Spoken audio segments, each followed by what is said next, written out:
A primeira turma do STF decide que quadrilha condenada em segunda instância pode ser presa.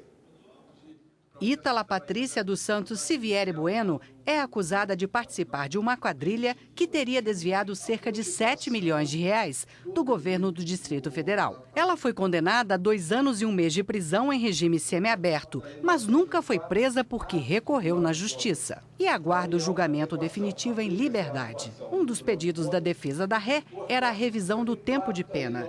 O relator, ministro Marco Aurélio, entendeu que este assunto não deve ser discutido em habeas corpus e foi seguido pelos outros ministros. Já em outro ponto, a execução provisória da pena, os ministros discordaram do relator.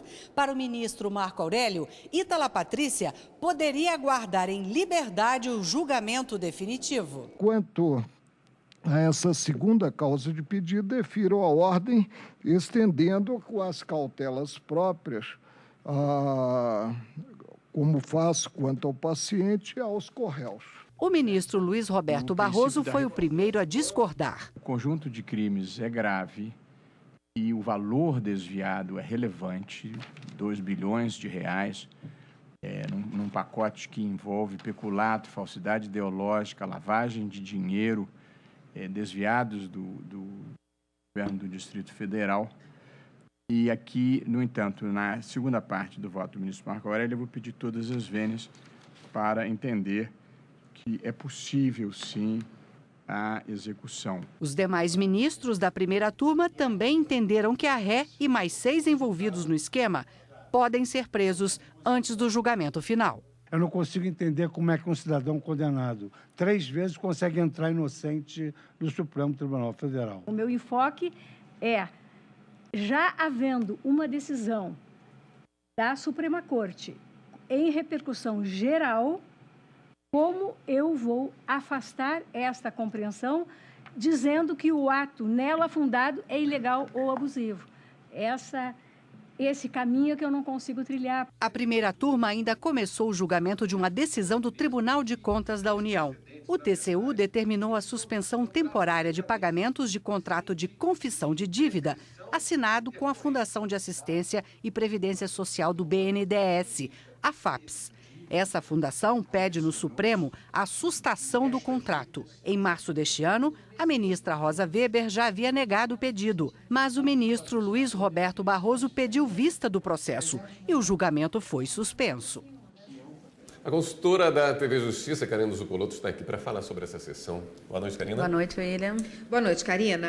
Os ministros ainda julgaram, o caso do senador Cássio Cunha Lima, que queria o arquivamento do processo dele, mas os ministros deram baixa. Explica pra gente isso. Exatamente, Érica. No dia 30 de outubro, os ministros começaram a julgar um agravo contra uma decisão da ministra Rosa, relatora no caso da investigação que corre aqui no Supremo Tribunal Federal contra o senador Cássio Cunha Lima por supostos crimes envolvendo a ordem tributária e que ele teriam sido cometidos na época em que ele era governador do estado da Paraíba. Na decisão, a ministra Rosa Weber entendeu que, apesar da investigação por esses supostos fatos em face do senador já estar aqui no Supremo há bastante tempo, já que essas investigações teriam sido iniciadas em 2010 e já se vão 8 anos, havia uma diligência pendente, uma perícia a ser realizada e, por isso, ela não aceitou o argumento de arquivamento das investigações, mas sim determinou que a baixa dos autos fosse realizada, ou seja, o processo deve ser encaminhado para uma vara criminal da seção judiciária da Paraíba, em primeira instância, para apurar e investigar efetivamente se esses fatos aconteceram ou não. Contra essa decisão da ministra Rosa veio o agravo pedindo o arquivamento e foi esse julgamento que foi realizado hoje, em que, por maioria, os ministros acabaram negando e acompanhando, ressalvado o ministro Alexandre de Moraes, que seja determinada a baixa desses autos para a primeira instância. Nesse caso, o ministro Alexandre de Moraes, que já havia votado quando no início do julgamento, no momento em que o ministro Luiz Roberto Barroso havia pedido vista, entendeu que faltaria justa causa para que essas investigações continuassem aqui no Supremo contra o senador Cássio Cunha Lima. E ele acabou ficando vencido.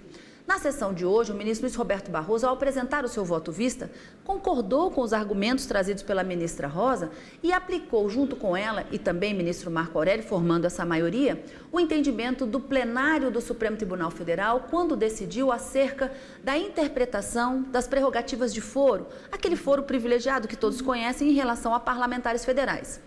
Como os fatos que envolvem Cássio Cunha Lima não foram supostamente praticados em razão do mandato e nem teria relação com ele, já que supostamente praticados quando ainda era governador do estado da Paraíba e, muito, portanto, antes da diplomação como senador da República, o processo, mesmo essa investigação, não deveria continuar aqui na Suprema Corte. E assim, por maioria, acabaram determinando a baixa dos autos para que retornem, como eu disse, a uma vara criminal da seção judiciária do estado da Paraíba para que essas investigações deem prosseguimento e aí o Ministério Público decide. Ou determina o arquivamento, havendo falta de indícios suficientes para a propositura da denúncia, ou promove a denúncia e instaura-se a ação penal contra o senador. Sessão aqui no Supremo amanhã às 14?